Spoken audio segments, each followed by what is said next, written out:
આગામી દિવસોમાં કેન્દ્રીય બજેટ કેન્દ્રીય મંત્રી નિર્મલા સીતારમણ દ્વારા રજૂ કરાયું છે અને જેને લઈ સુરતના ડાયમંડ ઉદ્યોગો પર બજેટની આશા રાખી છે. સુરત ડાયમંડ એસોસિએશન દ્વારા રાહત પેકેજની માંગ કરાઈ છે. હીરા ઉદ્યોગ અને રત્ન કલાકારો માટે રાહત પેકેજની માંગ કરવાની સાથે જણાવ્યું હતું કે મંદીના માહોલમાં રત્ન કલાકારોની હાલતમાં સુધારા માટે માંગ કરાઈ છે.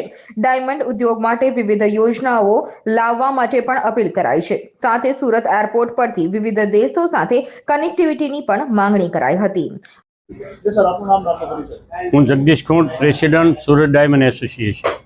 1 ફેબ્રુઆરીએ કેન્દ્ર સરકાર દ્વારા બજેટ રજૂ થવા જઈ રહ્યું છે ત્યારે સરકારશ્રીને હું વિનંતી કરું છું કે છેલ્લા 1.5-2 વર્ષથી જે ડાયમંડ ઇન્ડસ્ટ્રી મંદીમાંથી પસાર થઈ રહી છે ત્યારે તો સરકારશ્રી આ બજેટમાં એવી કોઈ આર્થિક પેકેજની જોગવાઈઓ કરે જેમાં રત્ન કલાકારો, નાના મેન્યુફેક્ચરરો, ટ્રેડરોને એક આર્થિક પેકેજ મળે તો એ બિઝનેસ માટે, ટ્રેડ માટે બહુ બેસ્ટ ગણાય છે અને એવી ખાસ આર્થિક પેકેજની જરૂર છે.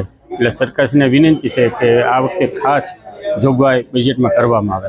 વર્ષ તો અમારું ગત દિવાળી વર્ષ ગણાતું હોય છે ગુજરાતમાં. તો દિવાળી પહેલાં જે કાંઈ પરિસ્થિતિ એ કરતાં દિવાળી પછીની પરિસ્થિતિમાં થોડોક સુધાર દેખાઈ ગયો. અત્યારે ઇન્ડસ્ટ્રી બરાબર ચાલી રહી છે.